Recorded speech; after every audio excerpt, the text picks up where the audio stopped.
Today we're going to speak about metta, which is mentioned in the Pali words, and this Pali word has got different connotations. It means friendliness, it means loving kindness, it means benevolence, it means fellowship, it means inoffensiveness, it means non-violence.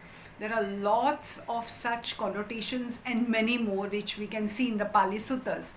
Just like a mother would give her life for her child, metta is that kind of bhavana or that kind of feeling for others. It's kind of an universal feeling of brotherhood for the other person, and it is without expectation something from the other person.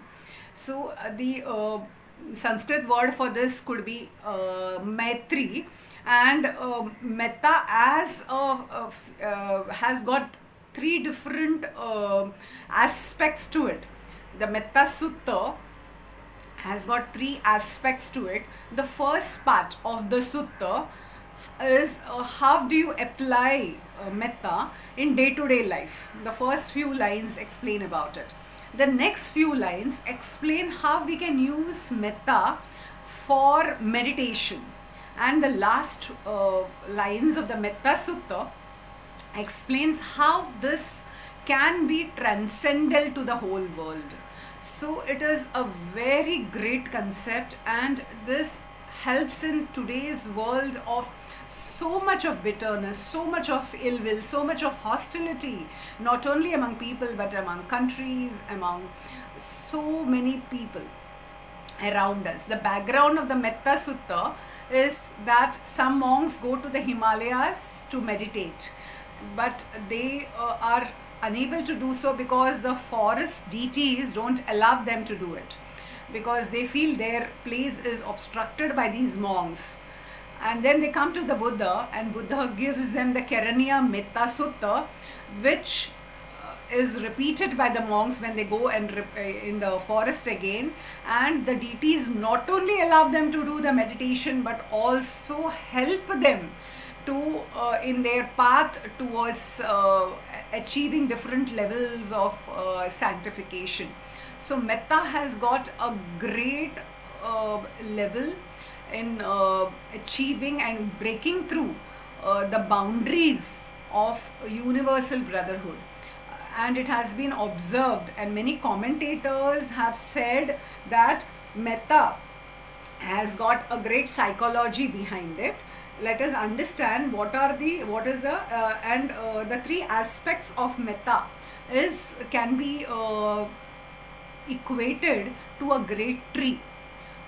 Initially there is just the seed, and slowly the seeds become a big plant with lots of fruits, vegetables, and lot of shade. So the first part of the Metta Sutta is like the initial part of the tree when it is just becoming into a plant, and slowly when the fruits, vegetables, and everything grow, it is like how the meditation is being developed. And then when it becomes a fully grown tree, then in that aspect it gives universal shade to everybody. So the metta feeling, metta bhavana, gives a universal love and brotherhood to everybody. Let us understand the psychology of metta, how it works. The Pali commentaries explain that when one loves all beings by the non-harassment of all beings and thus avoids harassment, by being unoffensive to all beings and avoids offensiveness, by not torturing all beings, thus avoiding torturing, by the non-destruction of all life and thus avoids destructiveness, by being non-vexing to people and thus avoids vexing, by projecting the thought, may all beings be friendly and not hostile, by projecting the thoughts that may all beings be happy and not unhappy, by projecting the thought may all beings enjoy well-being and not be distressed.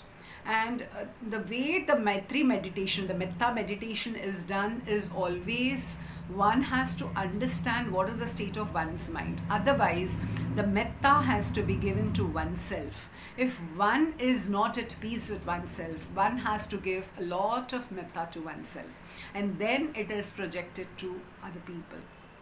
When I look at the Metta Sutta and the teachings of the Buddha through the words of Metta, I understand the great compassion of the enlightened one. He has given us such a big tool to break through barriers caused by the human mind, and the human mind itself is very useful in getting through these barriers. May all beings be happy.